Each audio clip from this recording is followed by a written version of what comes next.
Top quality और consistent performance के लिए सिर्फ सिल्वर पंप्स एंड मोटर्स, नाम याद रखना।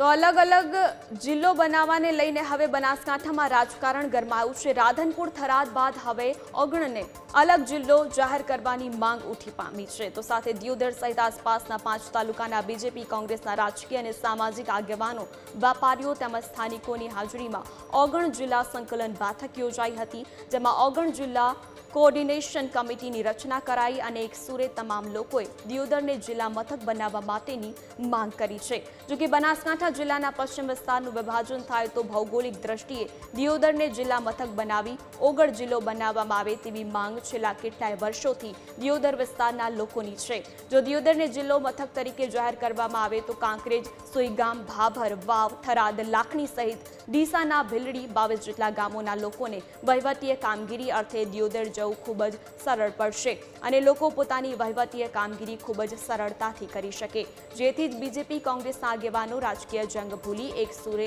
ઓગળને જિલ્લો જાહેર કરવા માટેની માંગ કરી રહ્યા છે અને આગામી દિવસોમાં ઉચ્ચ કક્ષાએ રજૂઆત કરવાની પણ તૈયારી કરી છે।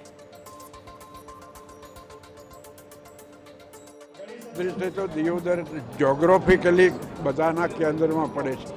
પણ એથી વિશેષ જેને પણ બધા આ વિસ્તારના બધા લોકોમાં જે વંદનીય અને પૂજનીય છે એવા એક મહાન સિદ્ધ સંત ઓગળનાથ એ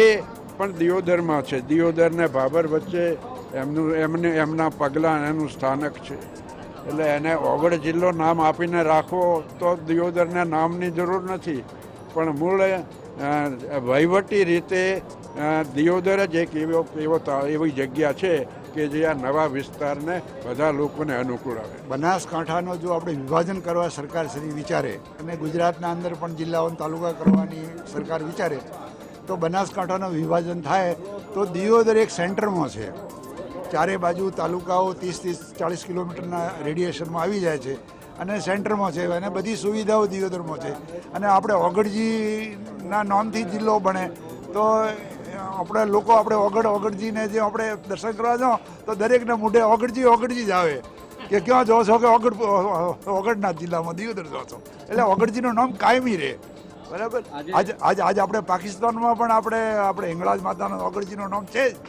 એમ આપણે ઓગળજીનો કાયમી નામ રહે અને જિલ્લો ઓગળ જિલ્લો રહે ને એનો હેડક્વાર્ટર દિયોદર થાય અને દિયોદરના અંદર બધી સુવિધાઓ છે અને સેન્ટ્રલ છે। દિયોદરને જો જિલ્લો બનાવવામાં આવે તો આ વિસ્તારના 7 તાલુકાના લોકોને તમામ રીતે અનુકૂળતાવાળો આ વિસ્તાર છે, શાંતિપ્રિય વિસ્તાર છે, ધંધા રોજગાર માટે અને સરકારી કચેરીઓ માટે ભવિષ્યમાં ખૂબ ડેવલપ થઈ શકે એવી જગ્યા દિયોદર વિસ્તારને અડીને આવેલી છે અને આવનારા સમયમાં જો બનાસકાંઠાના વિભાજન કરી અને દિયોદરને જો જિલ્લો બનાવવામાં આવે તો રાધનપુર, સોઈગામ, ભાભર, વાવ, થરાદ, લાખણી, ભીલડી, કાંકરેજ આજુબાજુના તમામ વિસ્તારોને ખૂબ સરળતા રહે। આજે દિયોદરને ઓગળનાથ જિલ્લા તરીકે જાહેર કરવામાં આવે એવી સરકારના યોગ્ય પ્લેટફોર્મ ઉપર રજૂઆત કરવા માટેની આજની આ બેઠક હતી। જિલ્લાનું વિભાજન કરવું ખૂબ જરૂરી છે અને દિયોદર તાલુકાની અમારી જે માગણી છે એ ખૂબ વ્યાજબી ચમશે કે દિયોદર તાલુકાના જે પૂર્વ સાઈડના જે તાલુકા છે આ તાલુકામાં જે મૂકવાના બધાના એની પરિસ્થિતિ તમે જોવા દો તો ફક્ત દિયોદર તાલુકો જ એક એવો છે કે બધાને વચ્ચે પડે છે, બધા તાલુકાનું સેન્ટર એક જ સરખું થાય છે અને એને કારણે દિયોદર તાલુકાની જિલ્લો બનાવી અને ઓગળ જિલ્લો નામ આપવું ખૂબ જરૂરી છે।